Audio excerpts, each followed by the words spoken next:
and today I will tell you about Orient.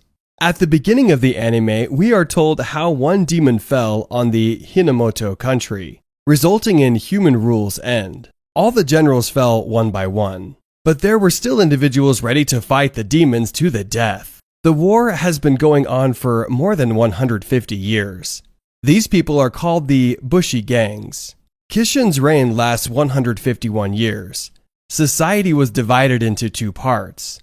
One part loves and worships demons, and even they go to school as minors from childhood to get closer to the demons.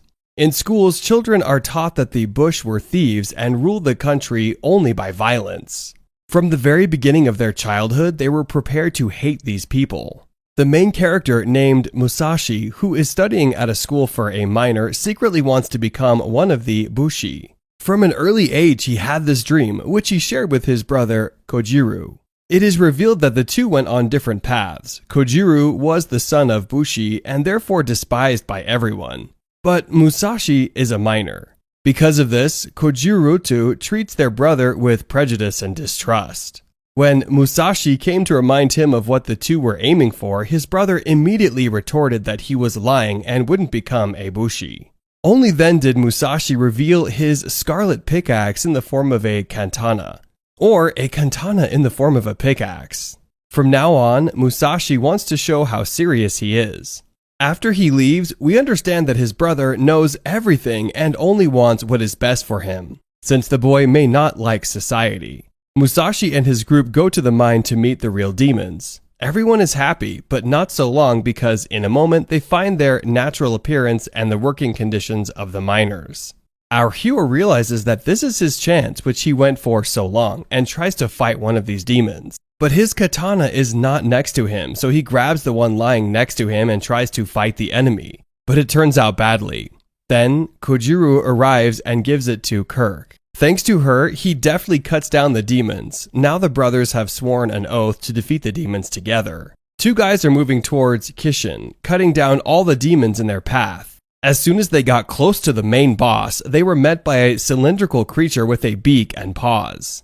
Musashi immediately cut down the enemy, but a few seconds later, Kishin recovered. Two enslaved people carrying a cart of ore approach him. This ore is Kishin's food. After accepting it, it took on its true form, a giant red demon with 6 arms and a large belly. Kishin tried to throw a punch but missed, but the wave of impact took down the motorcycle and the riders. Musashi lost consciousness. As well, Kojiru tried to get to his feet. Kishin had already brought his gaze closer to it, and with his claws, he wanted to get the Kojiru katana. The young man will never give up his sword, as it was given to him by his father, and he ordered it to be carefully stored. The slaves shout from below that Kishin feeds on swords and therefore advise you to let go of the katana. After much torment, Kishin still manages to take the sword from the youth. But Musashi notices this and he has a goal: to take the sword back. He climbed onto the demon's belly and began hacking with his pickaxe until he reached the end and made a hole. Inside was the stomach juice that Musashi had fallen into. He was still able to pull out the Kojiru family heirloom. At that moment, Bushi's Takeda gang flew out of the palace. They easily cut through the sky dome and fled to the young men on motorcycles.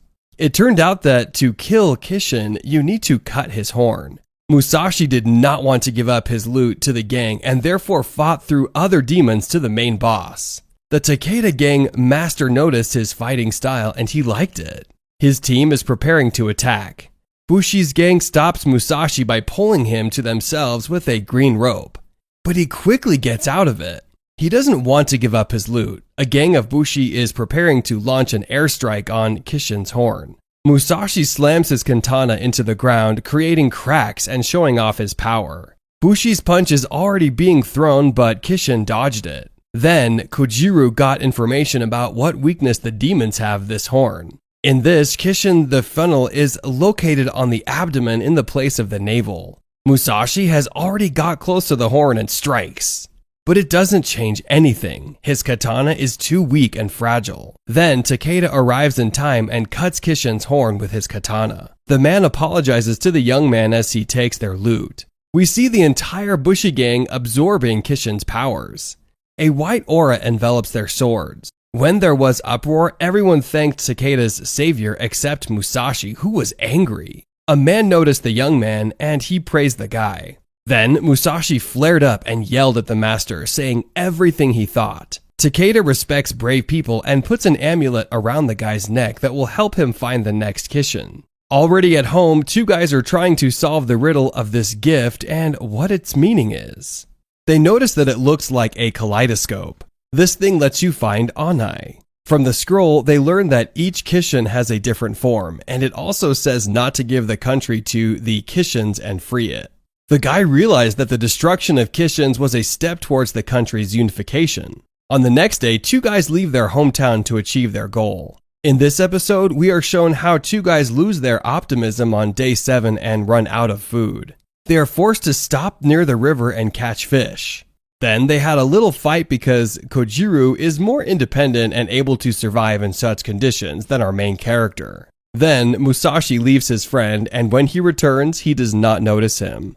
He also saw Kojiro lying tied up. He only sees the girl. The girl tries in every possible way to defeat the hero, but she fails. The guy is prepared for everything. Then the girl opens 2 of her blades but does not have time to give battle. As the bell rings, she takes the guy's motorcycle and leaves for the castle. The boys will not give up their father's bike, so they rush to get it. Arriving at the court, the same girl meets them and leads them to the motorcycle, telling them how